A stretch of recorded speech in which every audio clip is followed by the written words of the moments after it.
Hello மக்களே, எல்லாரும் எப்படி இருக்கீங்க? நல்லா இருப்பீங்க அப்படின்னு சொல்லி நான் நம்புறேன். ஒரு 11 வருஷத்துக்கு முன்னாடி 2014 மார்ச் 8ஆம் தேதி காணாம போன ஒரு மலேசியன் விமானமான MH370 அப்படிங்கிற அந்த விமானத்தை இப்போ 2025ல நாங்க தேடி தரப்போறோம் அப்படின்னு சொல்லி ஒரு அமெரிக்கன் நிறுவனம் அவங்களே பார்த்தீங்கன்னா முன் வந்திருக்காங்க. இதுக்கு மலேசியன் கவர்மெண்ட்டும் ஓகே சொல்லியிருக்காங்க. இந்த ஃபிளைட்டை பார்த்தீங்கன்னா அவங்க எப்படி கண்டுபிடிக்க போறாங்க? உண்மையிலுமே இந்த ஃபிளைட் கிட்டத்தட்ட ஒரு 11 வருஷமா 26 நாடுகள் பார்த்தீங்கன்னா 3 வருஷம் 4 வருஷமா தேடின அந்த ஃபிளைட்டை பார்த்தீங்கன்னா இப்போ தனி ஒரு நிறுவனமா நாங்க கண்டுபிடிச்சு தரோம் அப்படின்னு சொல்லி இவங்க முன் வந்திருக்காங்க. இந்த ஃபிளைட்டை உண்மையிலுமே அவங்க கண்டுபிடிச்சிருவாங்களா? அதுக்கப்புறம் இந்த ஃபிளைட்டை அவங்க கண்டுபிடிச்சாங்க அப்படின்னா அந்த மலேசியன் கவர்மெண்ட் அவங்களுக்கு எவ்வளவு காசு தர போறாங்க? ஒருவேளை அவங்க கண்டுபிடிக்கல அப்படின்னா அப்பதான் பார்த்தீங்கன்னா அவங்களுக்கு ஒரு மிகப்பெரிய ட்விஸ்டே இருக்குது. அதை பத்தி தான் இந்த வீடியோல பார்த்தீங்கன்னா நம்ம முழுமையா பார்க்க போறோம். இந்த வீடியோக்குள்ள போறதுக்கு முன்னாடி நம்ம சேனல் நீங்களும் சப்ஸ்கிரைப் பண்ணாம பார்த்துட்டு இருந்தீங்கன்னா மறக்காம சப்ஸ்கிரைப் பண்ணிடுங்க. வாங்க வீடியோக்குள்ள போலாம். மார்ச் 8 2014 நள்ளிரவுல கோலாலம்பூர்லேருந்து, அதாவது மலேசியா கோலாலம்பூர்லேருந்து சைனாவில் இருக்கிற பெய்ஜிங்கை நோக்கி MH370 அப்படிங்கிற மலேசியன் ஏர்லைன்ஸ் விமானம் புறப்பட்டு போகுது. போன ஒரு மணி நேரம் பார்த்தீங்கன்னா கரெக்டாக தான் ரேடாரில் சிக்னல் எல்லாமே ரிசீவ் பண்ணுறாங்க. எல்லாமே பைலட் பேசுகிறாங்க. எல்லாமே நடக்குது. அந்த ஒரு மணி நேரத்துக்கு அப்புறம் கரெக்டாக மலேசியன் பார்டரை கிராஸ் பண்ணி போகும்போது பார்த்தீங்கன்னா அதோட சிக்னல் அப்படிங்கிறது கட் ஆகுது. உடனே அந்த சிக்னல் கட் ஆனதுக்கப்புறம் பார்த்தீங்கன்னா அவங்க என்னென்னமோ ட்ரை பண்ணுறாங்க. ஆனால் அந்த ஃப்ளைட்டை கான்டாக்டே பண்ண முடியல. அதுக்கப்புறம் அவங்க பார்த்தீங்கன்னா அந்த ஃப்ளைட் என்ன ஆச்சுன்னு தெரியாமல், அதாவது மிலிட்ரி ரேடாரில் போய் செக் பண்ணுறாங்க. அப்படி மிலிட்ரி ரேடாரில் செக் பண்ணும்போது என்ன நடந்திருக்கு அப்படின்னா, அந்த ஃப்ளைட் அந்த மலேசியன் பார்டர்லேருந்து யூ-டர்ன் போட்டு போன வழியிலேயே திரும்ப மறுபடியும் அந்தமான் கடல் கிட்ட போய் அந்த விமானம் அப்படிங்கிறது அதுக்கப்புறம் டோட்டலாகவே பார்த்தீங்கன்னா மாயமாக போயிருக்கு அப்படிங்கிறத அவங்க உறுதி பண்ணுறாங்க. அதுக்கப்புறம் என்னன்னா இந்த ஃப்ளைட் பார்த்தீங்கன்னா காணாமல் போயிருச்சு, மாயமாக போயிருச்சு அப்படிங்கிறத அடுத்த ஒரு 4 மணி நேரத்தில் அந்த கவர்மெண்ட் பார்த்தீங்கன்னா அனௌன்ஸ் பண்ணிடுறாங்க. இதை அனௌன்ஸ் பண்ணதுக்கப்புறம் என்னன்னா இதோட தேடுதல் வேட்டை அப்படிங்கிறது கண்டினியூஸாக நடக்குது. ஏன்னா ஓகே, ஒரு ஃப்ளைட் பார்த்தீங்கன்னா காணாமல் போயிடுச்சு. இதை எப்படியோ ஒன்று கண்டுபிடிச்சிடலாம், கண்டுபிடிச்சி அந்த ஃப்ளைட்டுக்கு என்ன நடந்தது அப்படிங்கிறத சொல்லிடலாம் அப்படின்னு சொல்லி மலேசியன் கவர்மெண்ட்டும் கொஞ்சம் ஸ்ட்ராங்காக இருக்காங்க. ஆனால் இது என்ன நடக்குதுன்னா, இப்போ வரைக்கும் கிட்டத்தட்ட ஒரு 11 வருஷம் ஆயும் அந்த ஃப்ளைட்டுக்கு என்ன ஆச்சு அப்படிங்கிறத இப்போ வரைக்கும் யாராலுமே சொல்ல முடியாத ஒரு விஷயமா தான் இருந்திருக்கு. ஆளுக்கு ஒவ்வொரு கட்டுக்கதைகளை வேணால் சொல்லிக்கிட்டு இருக்காங்களோ இல்லையோ, உண்மையிலுமே அந்த ஃப்ளைட்டுக்கு என்ன ஆச்சு அப்படிங்கிறத இப்போ வரைக்கும் யாராலுமே சொல்ல முடியல. இப்படி இருக்கையில் பார்த்தீங்கன்னா உடனே தேடுதல் வேட்டை அப்படிங்கிறது நடக்குது. கிட்டத்தட்ட ஒரு 26 நாடுகள் இந்த தேடுதல் வேட்டையில் ஈடுபடுறாங்க. இந்தியா, அதுக்கப்புறம் சைனா, அதுக்கப்புறம் பக்கத்தில் இருக்க எல்லா நாடுகள், ஏன் அமெரிக்கா உள்பட பார்த்தீங்கன்னா ஏகப்பட்ட நாடுகள் அங்கே போய் தேடுதல் வேட்டையில் ஈடுபடுறாங்க. இந்த தேடுதல் வேட்டைங்கிறது சாதாரண விஷயம் இல்லைங்க. ஏன்னா அந்த மிகப்பெரிய கடலில், அந்த கடல் பரப்பில் எங்கே போய் ஃப்ளைட் விழுந்ததுங்கிறத அவங்களால எக்ஸாக்டாக சொல்லவும் முடியல. கிட்டத்தட்ட 1,00,000 கிலோமீட்டர் சதுர கிலோமீட்டரில் இருக்கிற அந்த இடத்துல போய் இந்த ஃப்ளைட்டை தேடுறது அப்படிங்கிறது ஒரு சின்ன பொருளை அங்கே போட்டுட்டு தேடுறதுக்கு சமம் தான் அப்படின்னு சொல்லணும். அதுவும் உள்ள தண்ணிக்கு அடியே போயிடுது அப்படிங்கிறப்ப ஈஸியாக அதை கண்டுபிடிக்க முடியாது. இப்படி இருக்கையில் கிட்டத்தட்ட 2014 மார்ச் 8லிருந்து ஏப்ரல் 28 வரைக்கும் மிகப்பெரிய அளவில் தேடுதல் வேட்டை அப்படிங்கிறது நடக்குது. ஆனால் அதை சுத்தமாக என்னன்னு கூட பார்த்தீங்கன்னா கண்டுபிடிக்க முடியல. அதுக்கப்புறம் அதோட தேடுதல் வேட்டை அப்படிங்கிறது 2017 வரைக்குமே பார்த்தீங்கன்னா கண்டினியூவாக தேடிக்கிட்டு இருக்காங்க. ஒரு கட்டத்தில் மலேசியன் கவர்மெண்ட் இதை ட்ராப் பண்ணிடலாம் அப்படின்னு சொல்லி 2017 இதோட தேடுதல் வேட்டையை ட்ராப் பண்ணுறாங்க. அப்போவே பார்த்தீங்கன்னா மலேசியன் கவர்மெண்ட்டுக்கு ஆன செலவு அப்படிங்கிறது கிட்டத்தட்ட நம்ம இந்தியன் ரூபியில் 1000 கோடிக்கு மேலே செலவாயிடுச்சு அப்படின்னு சொல்லி சொல்கிறாங்க. அதுக்கப்புறம் 2018 ஓசன் இன்ஃபினிட்டி அப்படிங்கிற இந்த கம்பெனி அப்போவே தேடுறதுக்காக பார்த்தீங்கன்னா வந்திருக்காங்க. இந்த கம்பெனி என்ன பண்ணுறாங்கன்னா ஃபர்ஸ்ட் ஒரு 3 மாதம் தேடுறாங்க. 3 மாதத்துக்கு அப்புறம் அவங்களும் பார்த்தீங்கன்னா அவங்களோட முயற்சியை கைவிட்டுட்டு போயிடுறாங்க. இந்த ஓசன் இன்ஃபினிட்டி அப்படிங்கிற அந்த கம்பெனி தான் இப்பயும் பார்த்தீங்கன்னா நாங்கள் இந்த ஃப்ளைட்டோட சிதைந்த பாகங்களை கண்டிப்பாக நான் கண்டுபிடிப்போம், இந்த ஃப்ளைட் எங்கே போச்சு அப்படிங்கிறத கண்டிப்பாக கண்டுபிடிச்சு தரோம் அப்படின்னு சொல்லி அப்போ இருந்தே பார்த்தீங்கன்னா ப்ரொப்போசலை மலேசியன் கவர்மெண்ட்டை கொடுத்துக்கிட்டே இருந்திருக்காங்க.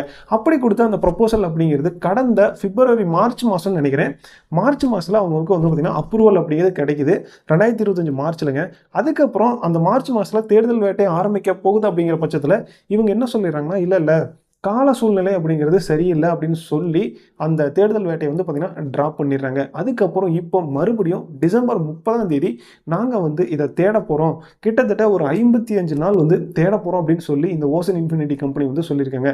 இந்த கம்பெனி எங்கேருந்து வராங்க அப்படின்னா, அதாவது இந்த கம்பெனி பார்த்தீங்கன்னா டெக்சாஸை தலைமையிடமாக கொண்டு, அதாவது யூஎஸில் இருக்கிற டெக்சாஸை பார்த்தீங்கன்னா தலைமையிடமாக கண்ட ஒரு ரொபாட்டிக் நிறுவனம் தான் இந்த ஓசன் இன்ஃபினிட்டி அப்படிங்கிறது. இவங்களோட இப்போ இருக்கிற ஏஐ டெக்னாலஜியை வச்சு நாங்கள் வந்து ஈஸியாக இதை வந்து கண்டுபிடிச்சிடும் அப்படின்னு சொல்லியிருக்காங்க.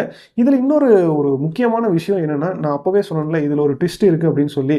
அது என்ன அப்படின்னா, இந்த கம்பெனி வந்து பார்த்தீங்கன்னா மலேசியன் கவர்மெண்ட் கிட்ட ஒரு ஒப்பந்தம் வந்து போட்டிருக்காங்க. என்ன அப்படின்னா, அதாவது நோ ஃபைன் நோ ஃபீஸ் அப்படிங்கிறது தான். ஒருவேளை இவங்க தேடுதல் வேட்டையில் இந்த விமானம் வந்து கிடைச்சிருச்சு அப்படின்னா, மலேசியன் கவர்மெண்ட் இவங்களுக்கு நம்ம இந்தியன் ரூபியில் 630 கோடி ரூபாய் வந்து பார்த்தீங்கன்னா கேஷாக வந்து கொடுப்பாங்க. ஒருவேளை ஃப்ளைட் வந்து கிடைக்கல அப்படிங்கிற பட்சத்தில் அவங்களுக்கு ஒத்த ரூபா கூட மலேசியன் கவர்மெண்ட் தரமாட்டேன் அப்படிங்கிறதையும் இவங்க உறுதியாக வந்து சொல்லியிருக்காங்க. இது எல்லாமே ஒத்துக்கிட்டு தான் இந்த கம்பெனி இப்போ தேடுதல் வேட்டையில் ஈடுபட போகிறாங்க. எப்போனா டிசம்பர் 30லேருந்து 55 நாள் வந்து தேட போகிறாங்க. இந்த தேடுதல் வேட்டைக்கு வந்து பார்த்தீங்கன்னா சைனா கவர்மெண்ட்லாம் வந்து வெல்கம்லாம் பண்ணியிருக்காங்க. ஒரு நல்ல மூவ் தான் அப்படிங்கிறத சொல்லியிருக்காங்க. அதுக்கப்புறம் இந்த ஃப்ளைட்டில் போனாங்க பார்த்தீங்கன்னா, கிட்டத்தட்ட ஒரு 11 வருஷத்துக்கு முன்னாடி ஃப்ளைட்டில் போன அந்த பேசஞ்சர்ஸோட உறவினர்கள்லாம் வந்து பார்த்தீங்கன்னா இதில் கொஞ்சம் சந்தோஷப்பட்டதாலாம் வந்து நியூஸ் வந்து வந்துகிட்டு இருக்கு. அது எந்த அளவுக்கு உண்மைன்னு தெரியல. ஆனால் வந்து இந்த மாதிரி தான் வந்து நியூஸில் வந்து சொல்லிக்கிட்டு இருக்காங்க. ஆனால் இந்த ஓசன் இன்ஃபினிட்டி ஒருவேளை இந்த ஃப்ளைட்டை வந்து கண்டுபிடிச்சிட்டாங்க அப்படின்னா, கண்டிப்பாக இப்போ இருக்கிற சுச்சுவேஷனுக்கு அந்த கம்பெனி அப்படிங்கிறது ஒரு கண்டிப்பாக ஒரு மிகப்பெரிய வளர்ச்சி வந்து பார்த்தீங்கன்னா காணும் அப்படிங்கிறதுல எந்த வித மாற்று கருத்தும் இல்லை.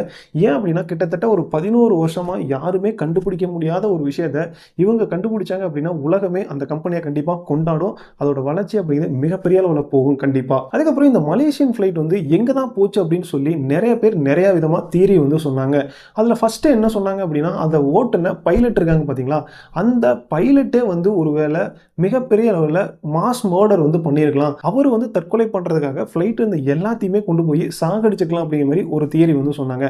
அதுக்கப்புறம் இன்னொன்று என்னன்னா, இந்த ஃப்ளைட் வந்து யாராவது ஹைஜாக் பண்ணி கொண்டு ஏதோ ஒரு ஐலாண்டில் வந்து இறக்கி இருக்கலாம். ஆனால் இப்போ வரைக்கும் ஒரு 11 வருஷமா அவங்க ஹைஜாக் பண்ணிட்டு இன்னும் சொல்லாமே இருப்பாங்க. அதுக்கப்புறம் அடுத்த 3வது தியரி என்ன அப்படின்னா, இது வந்து பார்த்தீங்கன்னா ஒரு அடுத்து இன்னொரு டிஃப்ரெண்ட்டாக சொல்கிறாங்க பாருங்க. இதை வந்து ஏலியன் வந்து ஹைஜாக் பண்ணி வேற ஒரு உலகத்துக்கே கொண்டு போயிடுச்சு அப்படிங்கிற மாதிரி சொல்லிக்கிட்டு இருக்காங்க.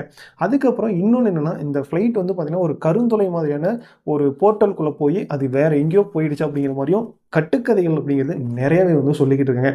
ஆனால் இதில் எக்ஸ்பர்ட்ஸ் வந்து என்ன சொல்லியிருக்காங்க அப்படின்னா, இந்த ஃப்ளைட் வந்து கண்டிப்பாக ஆக்சிடென்ட் தான் ஆயிருக்கணும். ஏன் அப்படின்னா, மலேசியாவிலிருந்து கிளம்புன அந்த ஃப்ளைட் அப்படிங்கிறது ஒரு குறிப்பிட்ட தூரம் போயிருக்கு. அப்போ வரைக்குமே எல்லாமே கரெக்டாக தான் இருந்திருக்கு. ஒருவேளை அந்த பைலட் சேம்பரில் ப்ரெஷர் அப்படிங்கிறது கம்மியாக இருக்கலாம். ப்ரெஷர் கம்மியானோன்னா மூச்சு முடியாமல் போயிருக்கும். அப்படி மூச்சு விடாமல் போன டைமில் இவங்க ஏதாவது தெரியாமல் ரேடாரை வந்து ஆஃப் பண்ணியிருக்கலாம். அப்படி டிவைஸ் ஆஃப் பண்ணதுக்கப்புறம் அவங்க வந்து பார்த்திங்கன்னா அன்கான்சியஸ் ஆகிருக்கலாம். அன்கான்சியஸ் ஆனதுக்கப்புறம் அவங்க ஃப்ளைட் வந்து ரன் பண்ணல, அதாவது ஓட்டல அப்படின்னா ஆட்டோ பைலட் மோடுக்கு வந்து போயிடும். அப்படி ஆட்டோ பைலட் மோடுக்கு போனதுக்கப்புறம் தான் அது வந்து பார்த்திங்கன்னா திரும்ப போன வழியிலே திரும்ப வந்து அதுக்கப்புறம் அதாவது டர்ன்லாம் பண்ணி ரொம்ப தூரம் போய் கடலுக்குள்ள அந்த ஃபியூல் தீர்ற வரைக்கும் போய் கடலுக்குள்ள வந்து விழுந்துருச்சு அப்படிங்கிறத அவங்க வந்து ஓரளவுக்கு வந்து பார்த்தீங்கன்னா சொல்றாங்க. இது என்ன ஓரளவுக்கு ஏற்றுக்கக்கூடியதாக இருக்குது. அதாவது ஆக்சிடென்ட் ஆகிருக்கலாம், கடலுக்குள்ள போய் விழுந்திருக்கலாம் அப்படிங்கிறது. ஆனால் அதுக்கு முன்னாடி சொன்ன கட்டுக்கதைகள் வந்து பார்த்தீங்கன்னா ஒவ்வொருத்தரும் ஒவ்வொரு விதமாக வந்து சொல்லிக்கிட்டு இருக்காங்க. யார் என்ன சொன்னாலும் சரிங்க, ஒருவேளை இந்த ஓசன் இன்ஃபினிட்டி கம்பெனி அந்த சிதைந்த பாகங்கள் இருக்கிற இடத்துல போய் அங்கே இருக்கிற பிளாக் பாக்ஸை ஒரு வேளை எடுத்துட்டாங்க அப்படின்னா, அந்த பிளாக் பாக்ஸில் தாங்க தெரியும் அந்த ஃப்ளைட்டில் என்ன நடந்தது, அந்த பைலட்ஸ் வந்து என்ன பேசினாங்க, அப்போ அந்த ஃப்ளைட்டுக்கு வந்து என்ன ஆச்சு அப்படிங்கிறத அப்போ மட்டும்தான் உறுதியாக வந்து சொல்ல முடியும். இல்லைனா இது எல்லாமே வந்து பார்த்திங்கன்னா ஜஸ்ட் ஒரு தியரியாகவே போயிடும். இது யாருமே வந்து உறுதிப்படுத்தி சொல்ல முடியாது. இந்த ஃப்ளைட் வந்து பார்த்திங்கன்னா போயிங் 777 அப்படின்னு சொல்லி சொல்கிறாங்க. இந்த போயிங் பேரை கேட்டாவே, ஏன்னா நம்ம இப்போ ரீசெண்டாக கூட அகமதாபாத்தில் வந்து ஆக்சிடென்ட் ஒன்று ஆச்சு, அதுவும் போயிங் விமானம் தான். ஏன்னா இந்த போயிங் அப்படின்னு சொன்னாவே எல்லாரும் வந்து பார்த்திங்கன்னா பயப்படுற ஒரு ஸ்டேஜுக்கு வந்து இது கொண்டு போய் விட்டுருக்கு அப்படின்னே சொல்லணும். ஓகே, இந்த விமானம் அப்படிங்கிறது ஒருவேளை கண்டுபிடிச்சிட்டாங்க அப்படின்னா இந்த நிறுவனம் கண்டிப்பாக இது வரலாற்றில் ஒரு மிகப்பெரிய ஒரு பேசு பொருளாக தான் இருக்கும் அப்படிங்கிறதுல எந்த வித மாற்று கருத்தும் இல்லை. ஏன்னா இன்னைக்கு இல்லைங்க, கிட்டத்தட்ட ஒரு 11 வருஷமாக ஏகப்பட்ட நாடுகளால் தேடி கண்டுபிடிக்க முடியாத ஒரு விஷயத்த இப்போ தனி ஒரு நிறுவனமாக வந்து தேடுறது அப்படிங்கிறது சாதாரண விஷயம் இல்லைங்க. இதோட அந்த நிறுவனத்தோட CEO வந்து பார்த்தீங்கன்னா கண்டிப்பாக நாங்கள் எங்களோட டெக்னாலஜி வச்சு ஈஸியாக கண்டுபிடிச்சிடும் அப்படிங்கிற மாதிரி அவங்க வந்து உறுதியாக வந்து சொல்லியிருக்காங்க. ஓகே, பொறுத்திருந்து பார்ப்போம் என்ன பண்ண போகிறாங்க அப்படின்னு. டிசம்பர் 30 வந்து பார்த்தீங்கன்னா ஸ்டார்ட் பண்ண போகிறதா சொல்லியிருக்காங்க. ஒருவேளை ஸ்டார்ட் பண்ணுவாங்களா, இல்லை மார்ச்சில் வந்து பார்த்தீங்கன்னா காலநிலை சரியில்லை, வெதர் சரியில்லை அப்படின்னு சொல்லி போயிட்டாங்க பார்த்தீங்களா, அது மாதிரி திரும்ப வந்து போயிடுவாங்களா என்னன்னு தெரியல. ஓகே, பொறுத்திருந்து பார்ப்போம் என்ன நடக்க போகுது அப்படிங்கிறத. ஒருவேளை இந்த மலேசியன் ஃப்ளைட்டுக்கு ஒரு விடிவு காலம் வருமா, இல்லை மறுபடியும் இதே மாதிரியான கட்டுக்கதைகளை வந்து அடிக்கிக்கிட்டே போவாங்களா என்னன்னு தெரியல. ஓகே, பொறுத்திருந்து பார்ப்போம். ஓகே, இந்த வீடியோ உங்களுக்கு ஒருவேளை பிடிச்சிருந்து அப்படின்னா மறக்காம ஒரு லைக் பண்ணிட்டு போயிருங்க. உங்கள் ஃப்ரெண்ட்ஸ் யாராவது இதை பற்றி தெரியாமல் இருந்தாங்கன்னா உங்கள் ஃப்ரெண்ட்ஸுக்கும் இந்த வீடியோ வந்து ஷேர் பண்ணுங்கள். அடுத்து இன்னொரு இன்ட்ரெஸ்டிங்கான வீடியோவோட உங்களை சந்திக்கிறேன். டாடா பாய்.